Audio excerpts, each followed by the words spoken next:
கையில இத பாரு, இத வச்சு உடனே மாப்பிள்ளைக்கு பிசினஸ் ஆரம்பிச்சிடலாம். அதுக்கப்புறம் எந்த பிரச்சனையுமே இருக்காது. என்ன கையில் எதுவுமே சொல்ல மாட்டேங்கிற? மாப்பிள்ளை பிசினஸ் ஆரம்பிக்க போறாருன்னு எவ்வளவு சந்தோஷமா சொல்லிக்கிட்டு இருக்கேன், நீ அமைதியாவே இருக்க. மூர்த்தி, உண்மையை சொல்லு.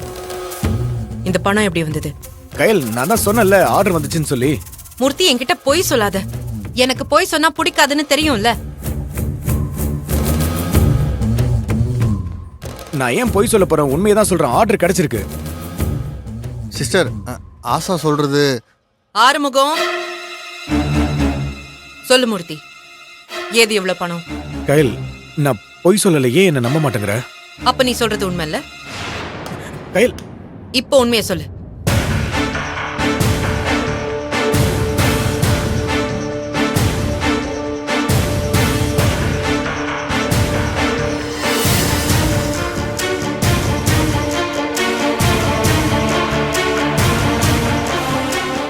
மூர்த்தி, யோசிக்காத. நீ சொன்னதெல்லாம் உண்மைதானே? அப்புறம் எதுக்கு தயங்குற? சத்தியம் பண்ணு.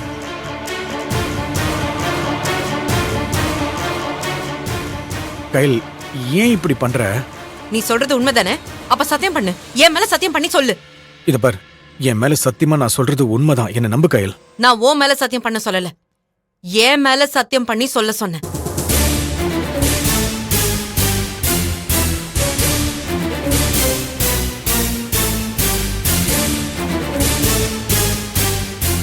மூர்த்தி, சத்தியம் பண்ணுன்னு சொல்றேன்ல. முடியாது கையில். ஏன்? ஏன்னா நான் சொன்னது எல்லாமே போய்.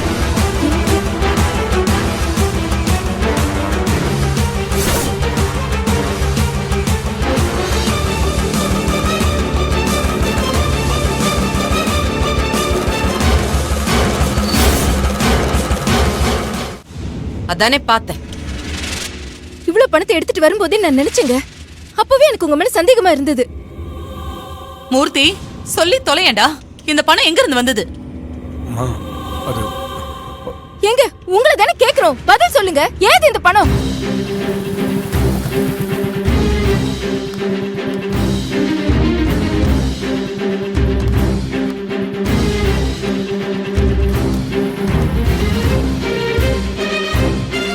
இத்தனை பேர் கேட்டுட்டு இருக்கோம்ல, சொல்லு.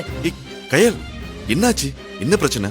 மாமா, மூர்த்தி என்ன இங்க இருந்து 10 லட்சம் ரூபாய் பணம் வாங்கிட்டு வந்திருக்காரு.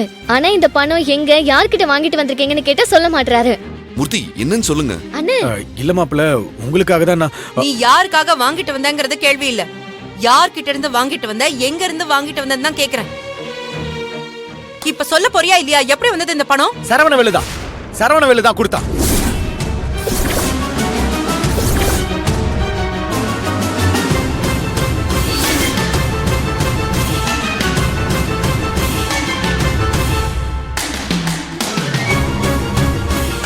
சரவணவேலு. அந்த சரவணவேலு கொடுத்தானா? ஆமா கையில். ஏழு மாப்பிளைக்கு பிசினஸ் பண்ண பணம் இல்லைன்னு சொல்லி கோவில்ல ஆனந்த் கிட்ட வருத்தப்பட்டு பேசினத சரவணவேலு கேட்டிருக்கான். அதான் உங்களுக்கு உதவி பண்ணணும்னு சொல்லி இந்த பணத்தை ஏற்பாடு பண்ணி கொடுத்தான். இத பாரு, முதல்ல அவன்கிட்ட இதெல்லாம் வேணான்னு தான் சொன்னேன். இப்போ அவன் தான் சொன்னா நான் முன்ன மாதிரிலாம் இல்ல, கையிலும் ஏழும் நல்லபடியா வாழணுன்ற நல்ல எண்ணத்துல தான் இந்த பணத்தை கொடுக்குறேன்னு சொன்னான்.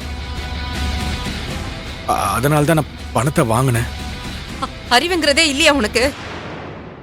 ஏய், உன் தங்கச்சியோட வாழ்க்கையை கெடுக்க நினைச்சவன் அவன் திருந்திட்டான், மாறிட்டான்னு சொன்னானே, நீயும் பணத்தை வாங்கிட்டு வந்துட்ட.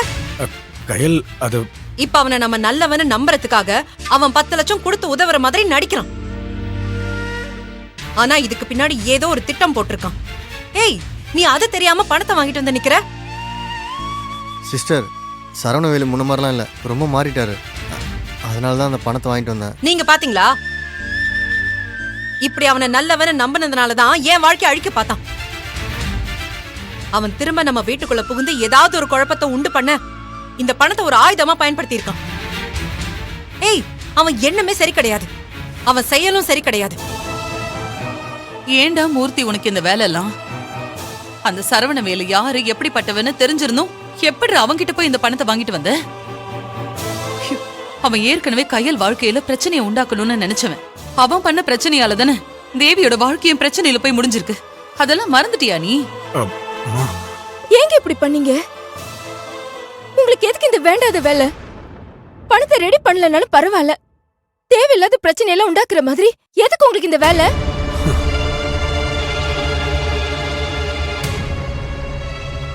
கயல் என்ன மன்னிச்சிட்டு. முதல்ல ஃபோன் பண்ணி அவனை இங்க வர சொல்லு. கயல் வேணாம், இத பாரு, அவன்லாம் இங்க வர வேணாம். நானா போய் பணத்தை திருப்பி கொடுத்துட்டு வந்துடுறேன். அவனுக்கு ஃபோன் போட்டு வீட்டுக்கு வர சொல்லுன்னு சொல்றான்ல. கயல், நான் சொல்றது கேளு. வர சொல்லு.